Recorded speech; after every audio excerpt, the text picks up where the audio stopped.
So just before we get started, I'd just like to acknowledge two special guests today, Wing Commander Base Tindal, Timothy Farrell, and Squadron Leader Kenneth Edwards. And I'd just like to invite the SADFO up to say a few words before we get the briefing underway, please.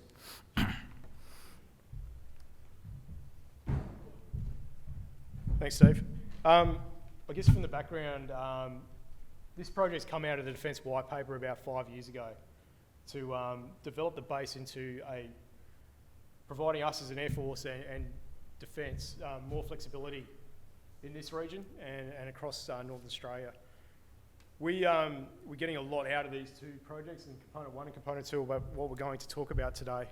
But there's a steady investment in this region and in this town for the next 7 to 10 years with this project alone and follow-on activities that will come out of it.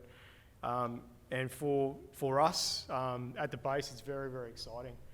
Component 1 particularly gives us a lot of benefit for our people in relation to their working accommodation and where they live, which is a big thing when a lot of the accommodation out there at the moment for a lot of our single people is 1980s, 1990s circa rooms, and they haven't aged well like anything else up in the territory. The environment gets to it. So for us, this project is a big thing. We get lots of trunk infrastructure out of it, our water, our sewage, our electricity. And then getting into Component 2, which is the big runway works, the ability to bring bigger aircraft into the system. So the other benefit for me, from my perspective, is the jobs that it'll bring for town. So it's not only with your organisations here today, it's also those other organisations like the cafes, the hotels, the other little shops around town. It's going to bring workers into town. They're going to be here for a while. It's going to benefit a lot of people. So we need to embrace it and get on with it. So really, it's working with this organisation and pushing him to find out how to work with them. So thank you for coming today, and I really appreciate it. Thank you. Thanks for that great introduction, SADFO. So today we're here to talk about the Tranche 2 procurement works that are coming up on the Tindal Stage 6 project. It's a really exciting time for us on this job to get this work out to market and underway. You probably have seen, if you follow the ICM website, that we've had priority packages that have gone through the tender process, and we are starting to get reasonably close to awarding those and commencing work on base in the next month or so, which is really good for Katherine and really good for the base. Today we're going to have a few presenters from Lendlease and one from ICN. Daniel Shaw, Philip Meadows and Sam Stevenson are going to present, and Colin Abbott from ICN will give you a run through on the ICN webpage and how to register interest in the project. I would also like to acknowledge representatives from RPS who are here today. Thank you for coming. And just briefly on the agenda, we're just going to run through the project overview and design. Daniel Shaw's going to run through the construction program. Sam and Philip are going to run through the work packages, and then you'll hear from me again, just running through some technicalities of procurement and getting ready. And then we'll hear from Colin from ICN, who will show you the website. So just in terms of housekeeping, we are in strange times, so I need to run through this in a little bit more detail than we normally would. This presentation is for information purposes only. We do encourage you to watch the website, ICM website, because things may change slightly from what we're presenting here today, and it's important you stay up to speed. Because of COVID, we are recording these sessions because we are limited on the people that can attend. So keep an eye on the ICM website. The gentleman there is recording it. Within a day or so, we will post that, and you'll be able to watch us speaking, but you'll also be able to download the presentation that you're seeing on the screen today. So just in terms of COVID, I just need to advise this event complies with the NTG COVID safety checklist. All of you would have signed in to the session at the front door. If you have not, can you please do so before you leave? Social distancing has been applied to the seating arrangement. Maybe not, but we just encourage you to separate from each other. There's more seats here than needs to be, so if you can move around. Sanitising stations have been set up and we encourage you to use them. And we also try to refrain from shaking hands. So defence overview. So this is the overall project. We're going to get into more specifics about the procurement works, but just in terms of overall, the project is over $1 billion, which will be spent in Katherine over the next 7 years, a bit over 7 years. As the SABFO said, these projects are critical for the future use of the RAAF Base Tindal as an ongoing forward operating base. The projects will be delivered concurrently, so the two projects are listed at the bottom there. The Tindal Stage 6 redevelopment, which is the base refresh and infrastructure upgrade, and then we've got the KC30 airfield works, which is the runway, taxiway, apron works to enable the larger planes to land. The projects will be delivered concurrently to maximise project efficiencies and minimise base operations. So today you'll hear a few of each packages from each of the two projects. And the Public Works Committee has approved these works on the 1st of May. So this project is live and will start very soon.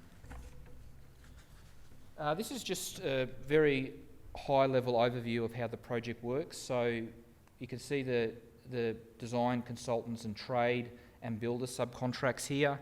On this project, it's going to be run differently to other projects you may have seen down here like NAC, where we're going to have a mixture of builders packages and subcontract packages. So if you're in the subcontract market, you may not see opportunities come up on ICM for this project because we may be going to builders for some of the work. So when we go through how the ICM project works, you'll be able to see that the builders will be nominated and you'll be able to approach those builders to be part of their tender or approach them after they've won.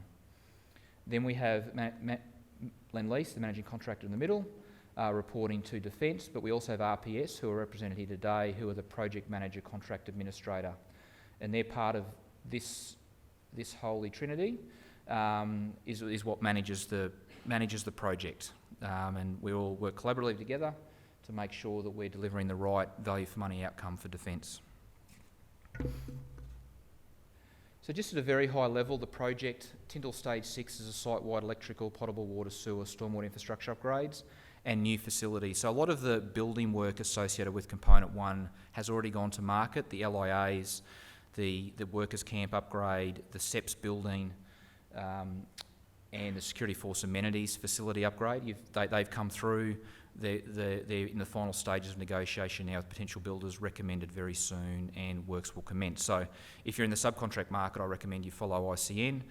You'll be able to see very quickly, or as soon as they're awarded, who's won those packages, and you'll be able to contact those builders directly to try and get involved in the project.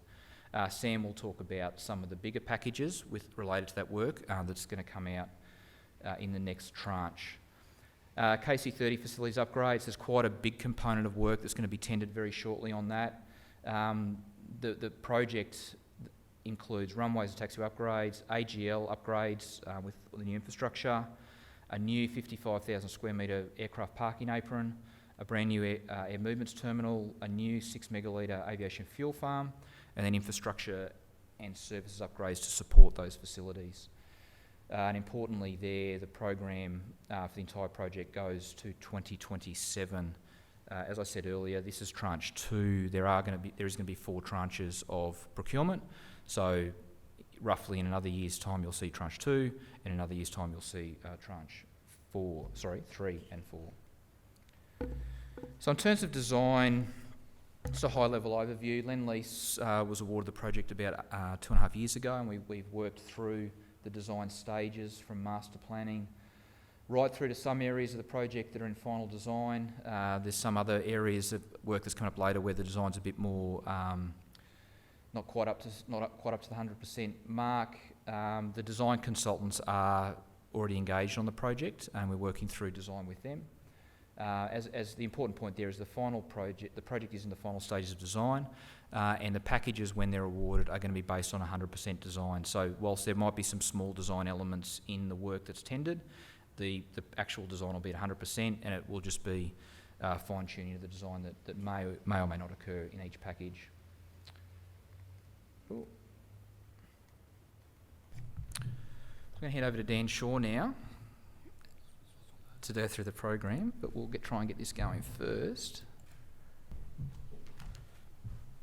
So while we just sort this out, Daniel Shaw, the Construction Director here for Lendlease, and just keen to talk through a couple of key elements with regards to where these tranche 2 packages of work are going to occur on site, and then I'll pass on to Philip and Sam that will get into each of the packages in a bit more detail to give you an overview there. So what we can see up on the board here is the packages that we're keen to talk to the market and the teams here today about.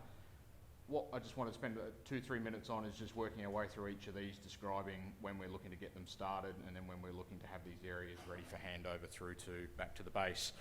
So the first item at the top through here, T005, is a new 4,000 square metre air movements terminal. It will replace an existing solution. That's looking to commence work on site end of Q1 2022 and completion towards the end of 23. So that will assist in replacing an existing facility on site. T18 is the first tranche of works associated with extending the existing runway solution. So this is the first package that extends it towards the north and is looking to commence immediately after the wet, so end of Q1 2021, so early next year, and runs its way through to the mid-23. So that's the first package associated with the runway taxiway pieces of work. Underneath that, we've got a package T18A, which is a bit of a unique package rather than a traditional build trade package. This is an assessment package that we're looking to get to the market to better understand capacity, quality and capability of existing quarries in the region. So Philip will touch a bit more on that when he comes up here. That's something we're looking to get cracking quite quickly, have those discussions starting earlier this year to support the main civil works that will occur under packages 18, 20 and 21. Package 20 there is the aircraft apron civil works, so Philip will talk through a little bit more detail there. This is the granular pavement, bulk earthworks, underground services, pieces of work associated with the new parking apron that's adjacent to the runway taxiway scenario. This is a package of work we're looking to commence immediately after the wet in early 21 and running through to mid-23 for that piece of work. Immediately underneath that, package 21 is the former airport solution associated with the same area. That's a package of works that we have the civil works running for around about a year, with the former airport solution coming in early 22 and assisting us getting the apron solution resolved by the end of 2023. In concurrent with the package 21 and 20, we've got a separate package associated with the aircraft apron lighting. So this is a lighting solution to illuminate the new apron. That's a piece of work that starts early next year, so it can coordinate with the main civil works and look to be complete by early 22. Package T30 is a very interesting package. It's a new fuel farm solution that's being provided on site, 6 megalitres of aviation fuel. Package is looking to be on site in late 21, around September 21, and run through to the end of 23. So that's the on-site component through there. There's a considerable amount of off-site work prior to that September date as well that we need to get cracking with.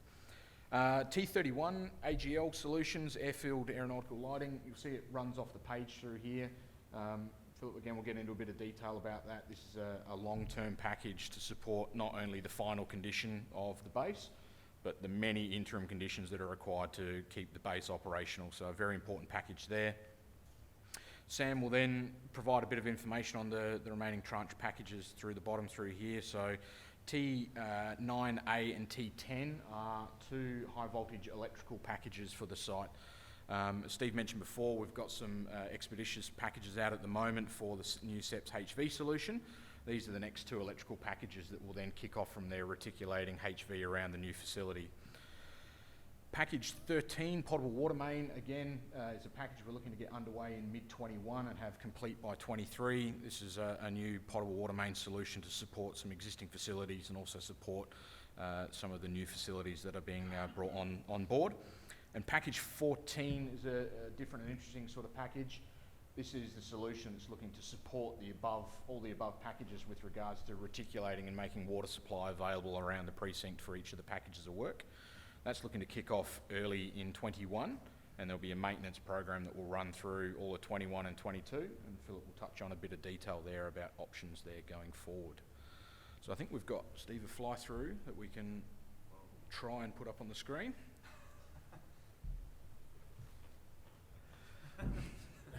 Put you on the spot here.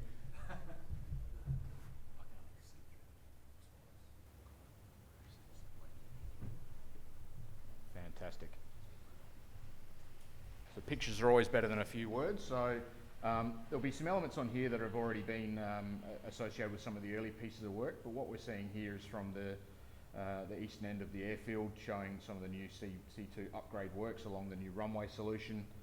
There'll be a series of packages. We talked earlier on about package T18, which is the northern runway extension. We'll get to that in a moment.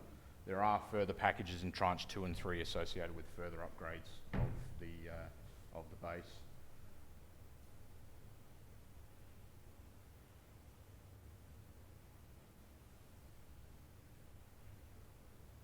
So as we're just coming up towards the northern end here, so what we're seeing here is the new extension to the airfield, the new runway extension and OPR warm-up pads at the northern end. So a large volume of rigid concrete scenarios and associated AGL and ground lighting solutions towards the western end of the facility to facilitate the extension of the runway towards the west of the precinct.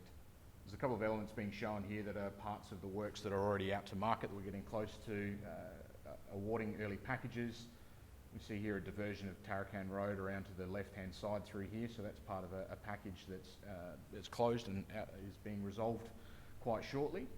We can see there the new apron and lighting solution off to the right-hand side.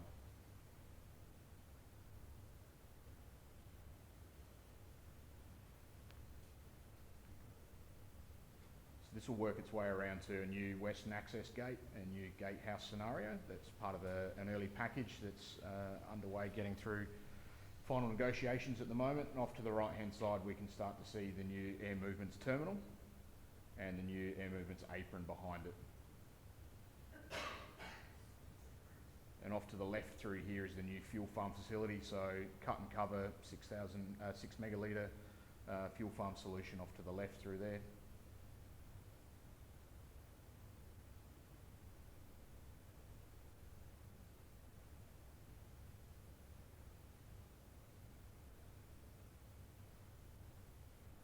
Just again, so the new aircraft lighting for the apron through there, new Formario Pour packages to provide the new parking apron there for the new capabilities on site, and again the northern runway extension off to the left-hand side.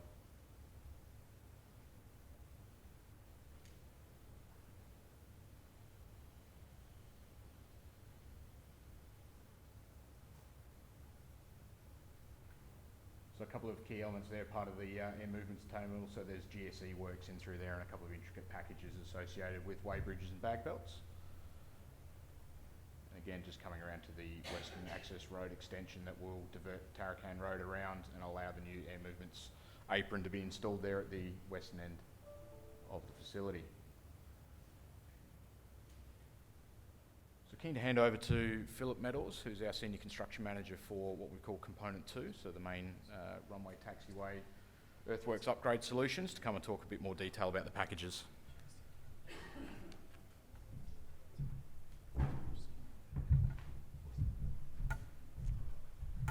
Well, the visuals are always nice. They kind of provide a good overview of the old base as to what the development is going to look like towards the end of it. But in the next tranche, we've got this T55, which is the new 4,000 square meter air movements terminal.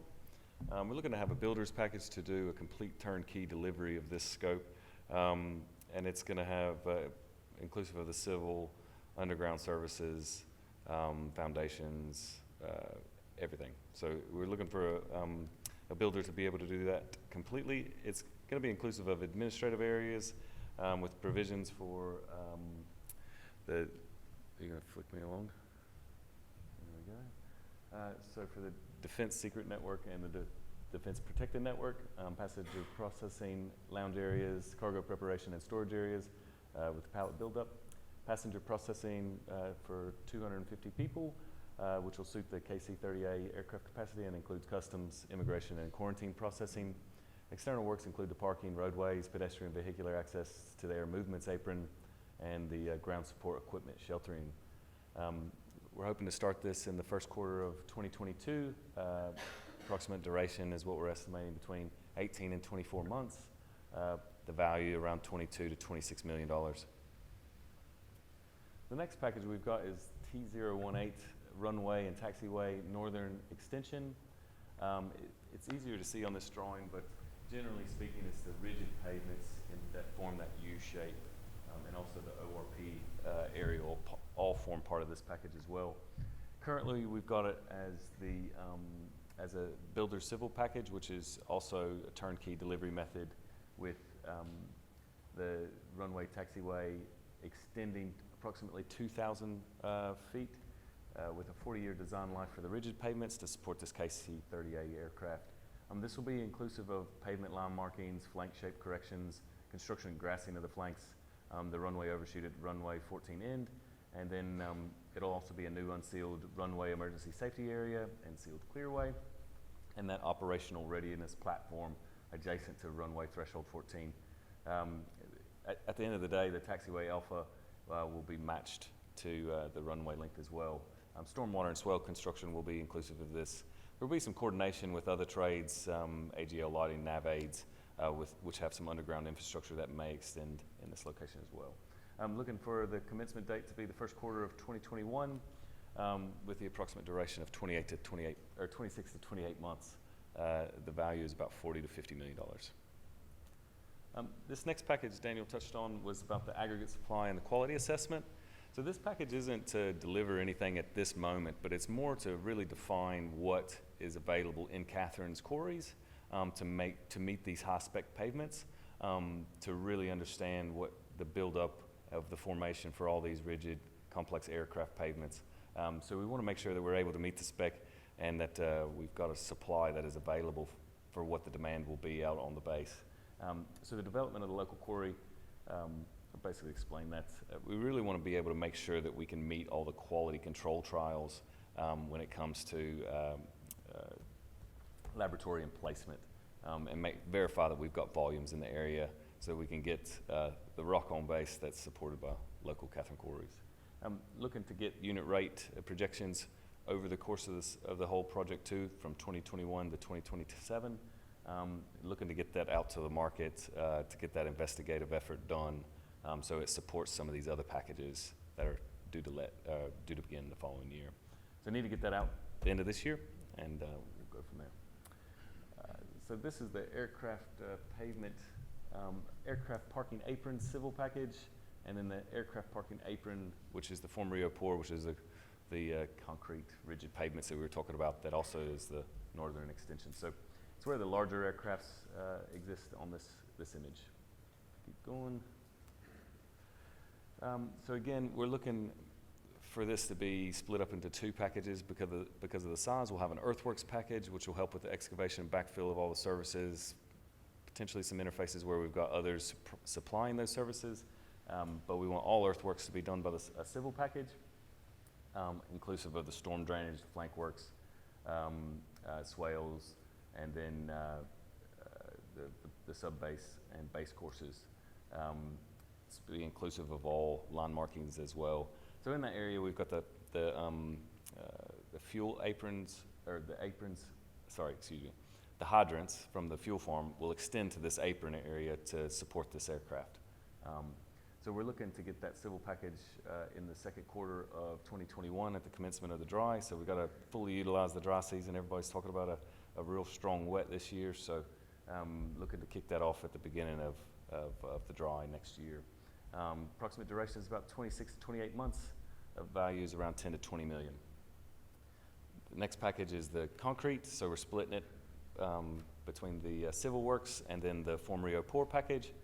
So same area, also same kind of coordination, ensuring that all the services and levels of all the pits and pipe are all meeting these concrete elevations at the end of the day. So this will be the formwork, steel reinforcement, placement of all rigid concrete pavements, and then obviously the coordination effort with those fuel hydrants. I'm looking to do that in the second quarter of 22, and that'll be close coordination with that civil scope of work. Approximate duration 18 to 24 months, approximate value 20 to 30 million. In this same area again, this will be another area of coordination, is the aircraft parking apron lighting, which you can see around the perimeter. The construction of the aircraft parking apron lighting is just the apron flood lighting and controls, and it's all the associated electrical infrastructure. We'll come up with a determination on how to split foundations and the coordination effort with the Rio package, but that'll come in the detailed scopes of work as we get closer to tender. Approximate commencement will be the second quarter of 2021. Got to get them in there early, shop drawings done so that we can get coordination with the civil works package. Approximate duration is 10 to 12 months, and then I think it's 2 to 4 million is where we're seeing that package at the moment. So the most interesting piece of work on the base, in my opinion, is this 6 megaliter aviation fuel farm, which has 2 dual tanks, so it's going to have a lot of redundancy associated with this system and solution for defense. And this just gives you a couple of images. But again, this is, at the moment, we're trying to get this as a turnkey delivery method as well. So we'd like to have a builder come in, be able to do the civils, underground infrastructure, everything associated with this fuel farm, complete handover to defense in conjunction with Lendlease. So the construction of the aviation fuel farm, the design is based on the U.S. Department of Defense cut and cover standards. It's 2x3 megaliter steel and concrete buried fuel tanks. Obviously, they've got their each set of pumps, duty and standbys. They've also got a heavyweight filter building and switch room, unloading and loading gantry cranes at the operations building, and then the hydrant loop will extend across that western access road, which is going to be under construction at the beginning of this year, and running parallel. Will turn next to the air movements terminal and then extend out to the apron where the hydrants are all going to be located. And then this will be, again, turnkey delivery method, all associated civil building and services infrastructure, and it'll be interconnected with the adjacent proposed United States Air Force fuel farm, which is the redundancy provision on the base. It's right next door to it. So there will be some coordination effort if they get to site this sooner rather than later. So we're expecting to commence that on the third quarter of 2021. Approximate duration is 26 to 28 months.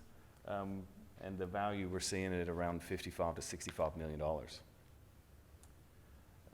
The AGL lighting, this is the long-term package that we were talking about in the program slide.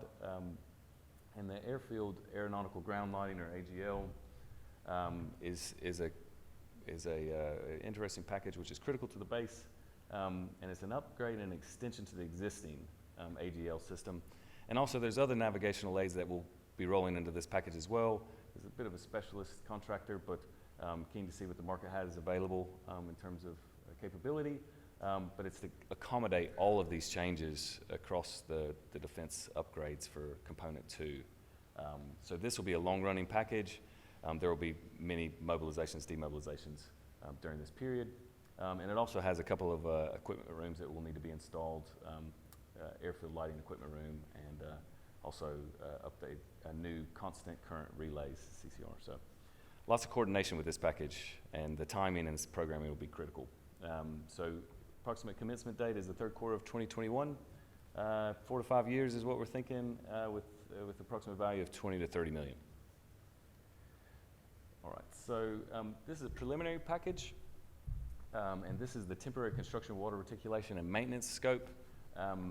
At the moment, we're still working through some design development, bore locations and the like, but essentially this network will provide all the temporary water supply to all the civil infrastructure works on base for compaction purposes, and also for irrigation and whatever we need water for, so that we're not that we ensure that we've got plenty of points. Reducing the amount of traffic on base is the intent. So big reticulation package here. So it'll be hydraulic piping, valves, storage, bore installations, pumping and controls throughout the base. Looking at different power solutions as well for the different pumping and bore locations. We need to meter all of these extraction locations as well. And then we're looking to have maintenance and repairs for the project duration as well, which will be extended if performance is well done or well achieved. So also we'll need to incorporate a bit of water sampling and testing associated with the quality of the water that's being extracted from the bores on base as well. Approximate commencement date, we're looking at first quarter 2021. Approximate duration, 18 to 24 months for that initial build phase, and then the maintenance period after, and then we're looking at $2 to $4 million for that scope of work. All right, I'll turn it over to Sam Stevenson, who's looking after our component 1 scopes. Yeah, g'day everyone. I'm Sam Stevenson. I'm the construction manager for what we call component 1 of the project, which, as we mentioned, is the base redevelopment works. This work, as Steve's mentioned, is sort of based around the refresh of some of the ageing infrastructure around the base. We've got 3 packages that we're going to be letting in this tranche of procurement. 2 of these are related to the high voltage electrical network upgrade. Now, through the life of that upgrade, there'll be roughly 40 odd kilometres of high voltage electrical cabling being replaced, and around 35 to 40 kiosk substations being replaced old for new, as well as the installation of new power control and monitoring systems and substation automation systems to make it all work. The first package that we'll be letting as part of this tranche of procurement is centred around 7 of those substations. So it's the what we call part A of the airfield ring. So 7 kiosk substations and all of the associated underground infrastructure cabling to get those online. The PCMS system is not included in this package. However, all of the infrastructure to make it work is all the underground conduits and the like.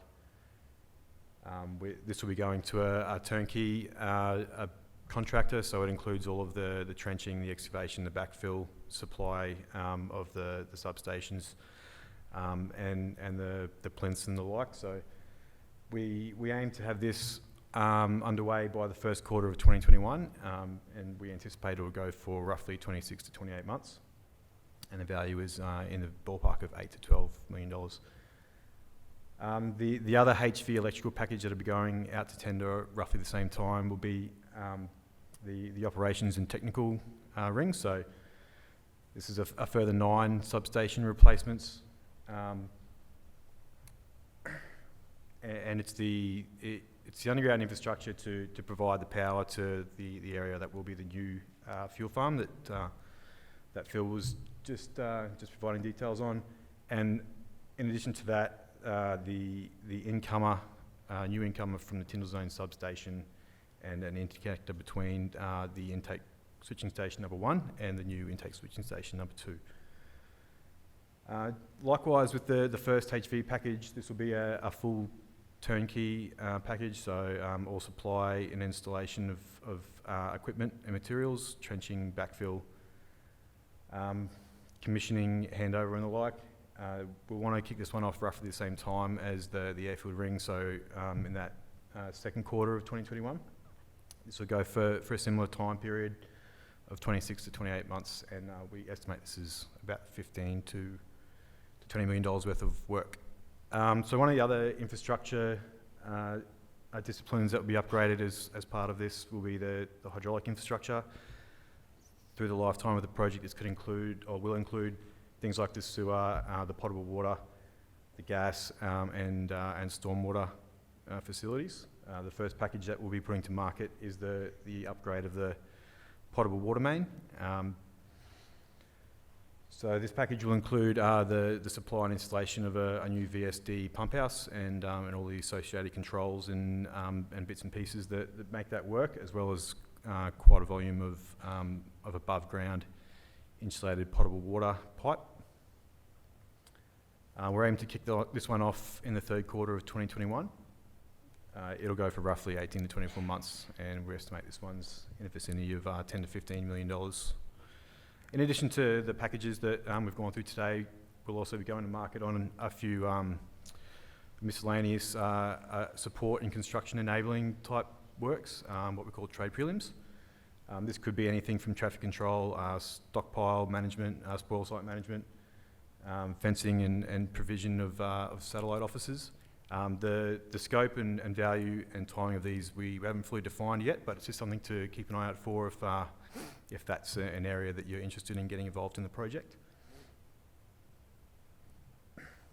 I'll hand back to Steve now to go through some of the finer details of the procurement process. Thank you, Daniel, Philip and Samuel.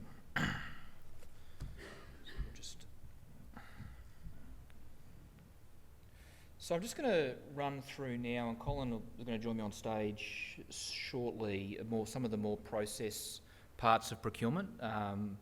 So when we're now starting to get involved in tendering on a defence job, there's certain processes you have to follow. So if, for example, registering expression of interest through ICN, ITR documents that will run through Lendlease with certain deliverables that need to be part of that submission to make sure you qualify for the tender, and then hopefully, if you're successful. So, so procurement generally, Commonwealth procurement rules provide the framework under which all Commonwealth procurement is to be undertaken. Now that document is available online. It's quite a read, but it's very important you understand the rules on which we have to play on these fields. It's very prescriptive, but it sets the ground rules for both the contractor who's recommending, assessing tenders, and also the tenderers who are providing those tenders. Achieving value for money is the core rule of the Commonwealth procurement rules, and that is broken down ensuring public resources are used in the most efficient, effective, ethical and economical manner, and all relevant financial and non-financial costs and benefits are considered. So obviously that's a very broad statement, but it gives the inkling that price is very important on these jobs, but also non-price criteria is also assessed as part of the price before we make a recommendation. And then some of those principles of non-price, encouraging competition and participation of small and medium enterprises, so AKA local participation, by Katherine businesses, Darwin business, territory businesses, we like to see demonstrated in our EOIs and tenders. And then social sustainability through local Indigenous participation targets. So we do have targets on this project that is detailed out in our EOI documents, and then we're asking for contractors to respond to those targets to demonstrate that they will achieve both spend and also personnel engagement. And then obviously a best for project procurement approach is what we're trying to develop. One of the key aspects of the Commonwealth procurement rules is to demonstrate innovation in your submissions. So the tender documents are quite prescriptive, but there's no reason why you can't provide innovative approaches when you respond to them, and then that's obviously something we encourage and something we want to look at. This is the process that we follow on these projects. There are some variances to it, but generally this is the way it works. We have stage 1, which is the formation of the tender list, and stage 2, which is the actual tender, the request for tender documents. So at the moment in tranche 2, we're at the EOI stage. This briefing represents the first part of that. The ads in the paper last week were probably the first part. This is the second part. The third part will be the EOI document, which will go live on ICN in the next week or so, and then you'll follow which packages you potentially want to register for, and then respond to those documents. So it's about a 10-page document. There's questions. We don't think it's overly onerous to respond to in terms of EOI, but we do look for support and information to make sure you can demonstrate that your businesses are capable of doing the work, and importantly have the capacity to do the work. Colin will run through how that process works very shortly. When we receive those responses, so we'll be quite prescriptive in what we want in the response. That response will be put against the ITR document. Businesses will then be rated on all the criteria, getting a score, and then generally we tender to 5 to 6 businesses for each package. Differences, that'll change depending on the complexity of the package and how many responses we get. That's just as a guide. Stage 2 will be the tender. The RFT documents will come out. They are quite complex documents in terms size-wise. They should be generally quite easy to follow, but importantly, if you've tendered work for Lendlease or a major tier 1 in the region before, you should be reasonably familiar with what that document looks like, and certainly how to respond to that. Now, all the packages up here, the boys gave you the approximate start dates on site, so if you rewind backwards about 3 months, that's probably when the tender documents will be available through Lendlease. Sorry, at that point we take over, we move on from ICN, and ICN will then take the OIs for the next tranche. So the value for money assessment, the Commonwealth Procurement Rules, is a very important part of the EOI and tender.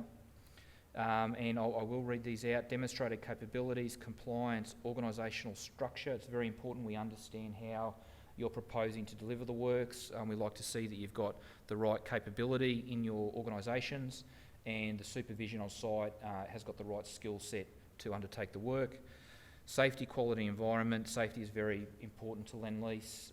If any of you worked on NAC, you probably understand that. I don't think we're any different to any other tier 1s, tier 2s and tier 3s in the territory now, but we certainly have a clear set of rules that is not negotiable. Local participation and Indigenous participation is also very important to Lendlease and to the Commonwealth, and we certainly expect that tenderers provide clear response on how they're going to deliver the outcomes that are requested in those documents. Post-tender, shortlisted successful tender submissions will be assessed against price and non-price criteria, with tender recommendations issued to the PMCA for their determination. So once the tender has come in, there'll be assessments by Lendlease, there'll be interviews that'll include the PMCA, and then recommendations will be made to the PMCA, and then that gets taken forward, and then award after that point in time. So one non-negotiable we do have is that businesses must be code compliant. I won't go through that in too much detail because it's something that's been around now for a number of years, and most businesses that work in this field know what that means. But as I said, it's one of the very few non-negotiables on tenders. There's details there about the ABCC. They are in Darwin, and they can be contacted if you need to discuss that with them. This is a list here of the building code and what inclusions are in part of that code compliance. Again, I won't go through, but I encourage any business that's interested in tendering this work to make contact with the ABCC if they need further details. There is support out there for businesses that are trying to get in the defence space if you haven't been part of it or just looking to get involved. ICN, who are Colin, who's here today, and Peter, they're going to talk about the process, but they also provide support. They're one of our partners on the project. They support local businesses. They provide a contact and will help you with EOIs if you ask. All our awards and all our tender lists will be published on ICN, so any subcontractors out there, as I referred to earlier, there'll be the builders, but the builders need subbies to do their work. So you'll be able to see, if you're a subby, a local subby, who the builders are that are going to be undertaking the work, and you'll be able to get in contact with them direct during the tender period, support them with their pricing, maybe get a bit of a leg up with the bid, or conversely chase them up after they've won the job and hassle them to try and get working with them on the project. It's a good way to do it, and that details on ICN will appear pretty quickly as soon as decisions are made. Interest for non-trade group section in the ICN. So there are two parts to the ICN. You can register for the main part of the work, or there's part scope you can register for. We really encourage businesses that can't tender for the main scope to register for the partial scope in the scope that the field. For example, if it's the runway extension package, as Philip was going through, and you are a concrete supplier or you are a concreter that can't tender the whole scope of work, please register for that so we know who's in the market, because sometimes things do change, not intentionally, but if it's there, we know who's around. And also too, if we hear that contractors are finding it difficult to find subbies to help them, we can also, through ICN, point them in the right direction pre-tender and potentially post-tender if the details are there. The role of ICN, I'll let Colin go through that in more detail in a minute. Industry associations are available in the NT to support businesses. There's the Chamber of Commerce, there's ICN, there's Aiden NT, there's Master Builders NT. All the industry associations are there to support in different ways to try and help businesses get involved in the defence work. And I encourage you, if you would like help, to reach out as necessary. Lendlease are also available to reach out to if you've got any questions on the tendering process or which part of the work you can be involved in. We will be I will summarise this a bit later, but we'll be around after the meeting for you to talk to and get details if you need it. The contracts for the work will be defence standard contracts. We have a MASC, a MESC and a MISC, loosely translated to major, medium and minor. Generally it's the major work for most of the work, but the smaller packages potentially will be another two. Those contracts will come out with ITR documents, but if you are interested in understanding the contract conditions for the work ahead of time, they are available on the Commonwealth Government website unamended.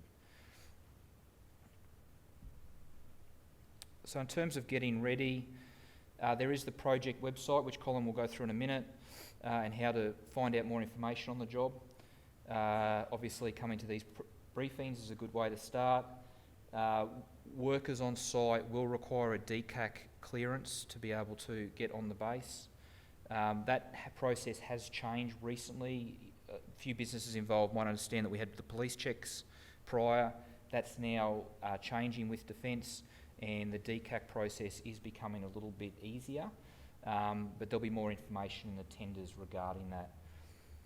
Understanding of Lendlease requirements is important. I've got a couple more slides here about safety, but Lendlease as a whole, and we've been working the territory now for a number of years, Palmerston Hospital, Delamere, NAC down here, Land 121.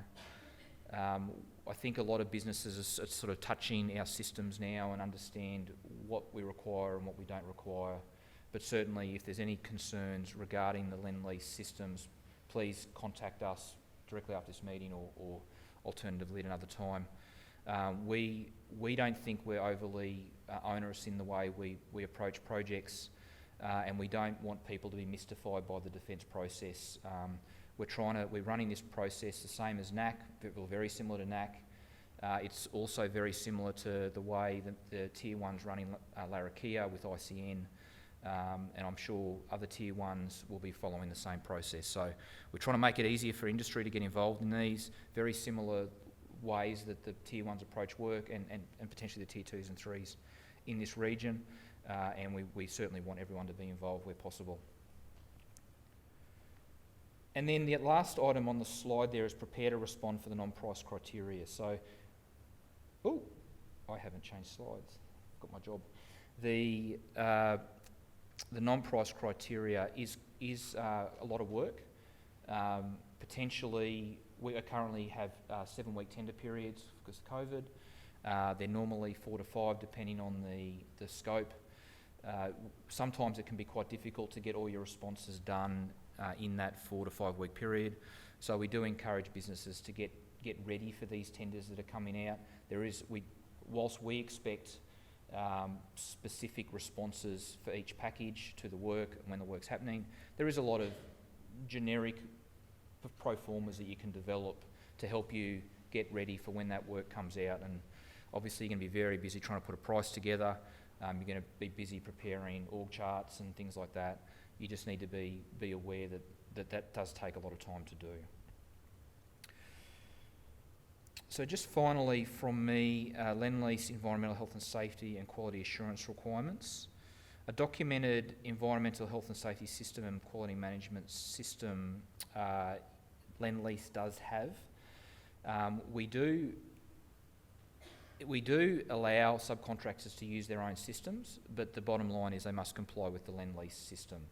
So you have the choice of either following our system or having your own system, but you have to demonstrate that your system complies. So there's just a bit of work to do. We operate under GMRs. They're very prescriptive in how you manage your particularly high risk work. And those of you that have worked at NAC, you would know that there's the permit system that must be followed, otherwise we don't start any of that high risk work.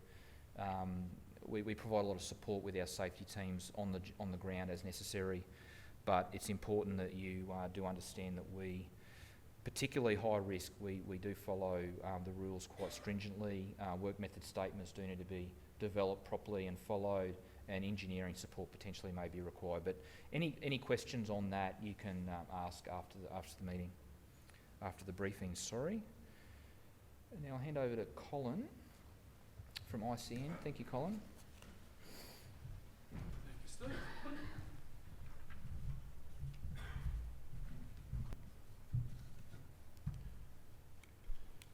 Okay, Steve has already got into a lot of what ICN does do, so I'll take you through in a little bit more detail. ICN, as part of the process, is committed to Katherine, and that's the reason why I'm here today. I'm located in Katherine, as the continued commitment. And before I move into this, please, I'm a resource here to use. There's a lot of information to go through. I can take you through a lot of those details and so forth. So I'm a resource to use. Please make sure you use me. Business card out the front, but I'm here to help out. So our role, promote capability of the Northern Territory and Australian business and industry. So the ICN is becoming a primary role for a lot of organisations to promote the various different projects that are being set up out there, but it's also to promote the capability of the Northern Territory businesses. And it's a very important aspect that ICN works both in a proactive and a reactive manner. So we have the gateway, that's where you would all log in, you have your profiles, your details, but there's also a lot of work that happens behind the scenes to make sure the projects are being supported, but also you have the opportunity to commit to those projects as well.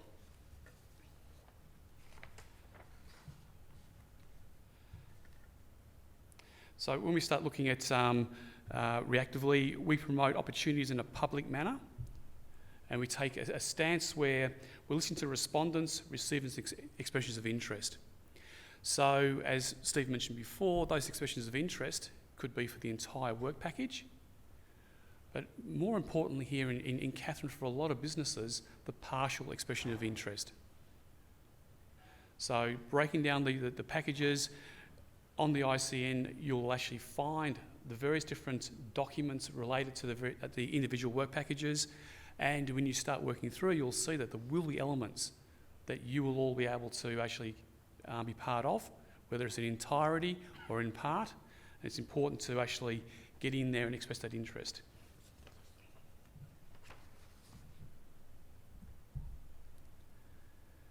So the first aspect here is how it actually comes about in the simplest format. So the contractor requirements. You'll see as we progress through that Lendlease has their own landing page for the various different projects. And it'll be the landing page you'll go to in order to identify the various different work packages. From that, with all the information that's been put in, so your expressions of interest and so forth, there's an ICN evaluation of suppliers. Now, Lendlease will have a whole range of requirements when you put your expression of interest in. You'll have to provide documentation. So ICN will actually go through and do the initial gathering of all that information, and will provide Lendlease with an indication of those people who comply fully, partially, or don't comply at all. Important to point out that ICN does not do any of the evaluations of the expressions of interest or request for tenders. That's purely a Lendlease process. But we'll provide the information to Lendlease to assist in that process. And then at the end of the whole process is that response to the contractors.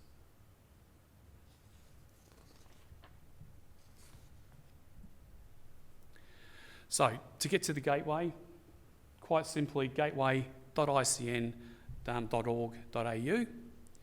Once you're in there, you'll have access to either log in, and that's where your profile will be located, or you can actually access the information from a public perspective, but you will not be able to put your expressions of interest in until you have logged in. Once you get there, to actually find out whether various different projects exist, you'll scroll down the page to where you find that in the white area, looking for work.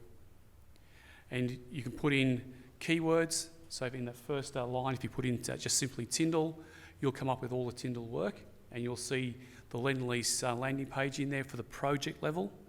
You click on that, and all the information related to the project, work packages that have been open previously, work packages that are currently open, it's all located there.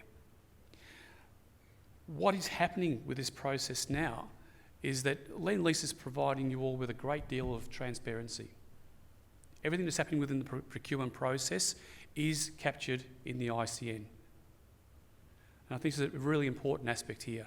The information you need is gathered in the ICN. So once we put in the Tindal, we come up with this particular landing page. Again, you can put the URL in there, but it's simple to just simply go into doing your search. And once you're there, you then come up with the work packages.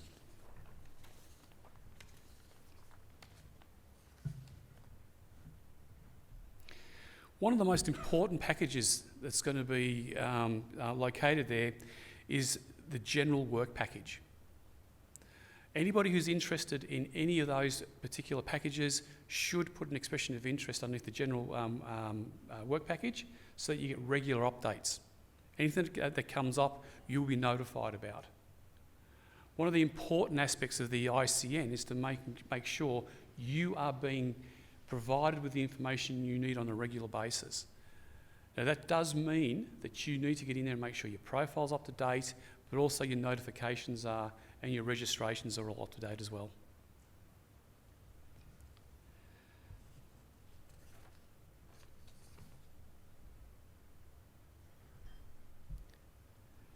Okay, again, once you are in there, you'll see that there's... Once you're in there, you'll see that there are various different packages you can actually register against, and you'll see that there's the documentation located there in a PDF format for each of those work packages. Always make sure you're getting access to that documentation, and also the ability to actually opt in for your expressions of interest. Once you do get into that process, you do have to start going through and completing the ITR registration forms. When you are asked for documentation, it's important that you include it. Lendlease is asking for information from you for a particular reason to help with the evaluation process. If you don't provide that information, it may mean that you're not complying as required, and it could be detrimental to any work that may come your way. So please make sure the documentation is being provided. If you're not sure about anything, the easiest way is to contact me or to contact ICN through our general number, and we can help you. So please, if you're not sure about something, just simply ask the questions.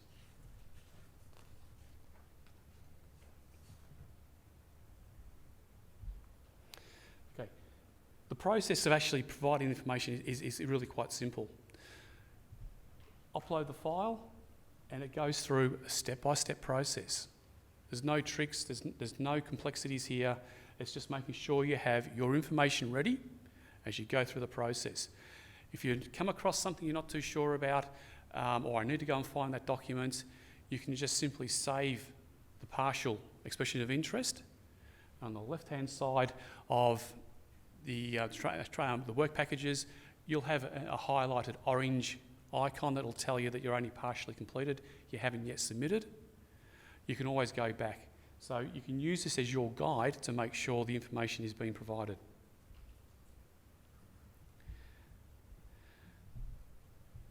As I was just saying, somebody who has submitted a fully compliant expression of interest will have a green icon. You'll have a yellow until you've gone through and actually submitted that process.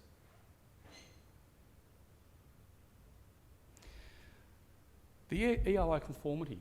So I mentioned before about what we do in the background as an ICN.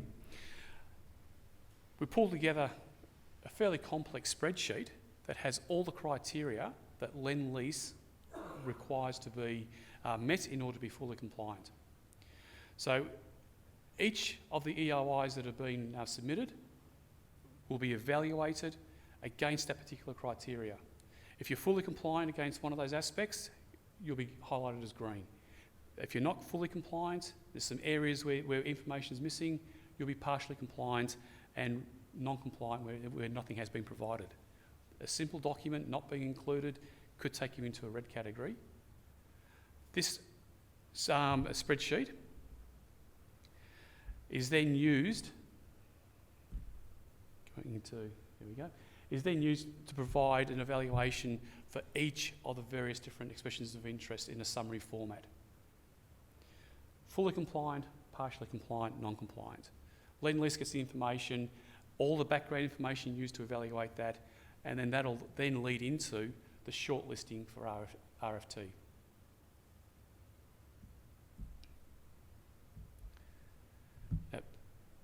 Project documents. So once it has got to a point where people have been shortlisted, this is where a lot of businesses have the opportunity to get on the front foot and start that business development process to make contact with the various different organisations that have been shortlisted. In the actual project page, you'll find PDF documents that have every single organisation with a contact name, email address and telephone number for you to make contact with those people. At this stage where it's a request for tender, that's when you need to be getting in and saying, I can do this for you. This is why you should include me in your tender response. Again, if any of this is something you're not too sure about, you just need to ask because the assistance is around to help out.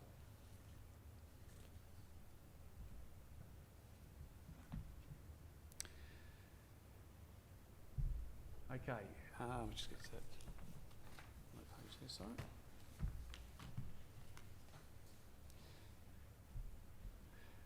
So, the award of package, which is what this slide here actually comes up with. Once a package has been awarded, again, it appears on the website. Again, it's all based on transparency. You'll know exactly who has won that particular tender response, and again, it gives you a further opportunity to make sure you're contacting those organisations. It's a change to what's happened previously, but it fits in with, as Steve said, the national procurement processes. I suppose really one of the key things here is that this is to the benefit of local industry.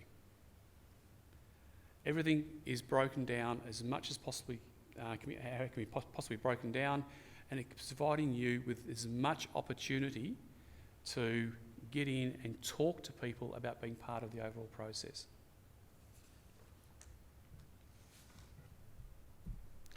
So the key takeouts. First one is registering against any opportunities to be kept updated. Make sure you're getting the information as it becomes released. Looking at registering against specific work packages. So if you're into tarmacking, using the example Steve used earlier on, then you may be looking at any of those work packages related to the runway, roadways, whatever the case may be. So you need to be registering for those individual packages. Also looking at make sure you complete all the questions on the expression of interest. You have ICN Gateway, so make sure you have a profile. Make sure your profile is updated. Make sure in your profile you're using any industry-specific jargon that may be captured in any sort of searches that may be done by the ICN staff in the background, and enable your notifications. Project page, submit your expression of interest against the general updates, making sure you submit your EOIs and complete documentation for individual packages. Now again, Stephen mentioned earlier on about the various different organisations that are available to help you out. I wear two hats here in Katherine. I also have the Chamber of Commerce. I've got two significant organisations behind me who can provide the support that you need in order to maximise your opportunities and to benefit from the process that Lendlease is taking these packages through. So I'll leave it there. Stephen, thank you.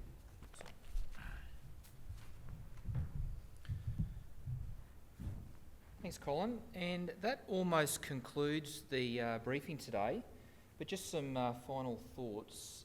So we're presenting today tranche 2.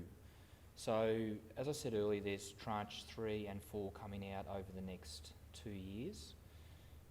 What you're seeing today probably represents about $200 million worth of work, and there'll be a sort of equal amount coming out in the future. So this package of work that we're presenting is starting.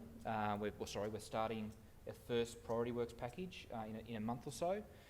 This work here will start in April next year, and then you'll see more packages, more presentations, more briefings, specifically 2 more over the next couple of years. So keep an eye out.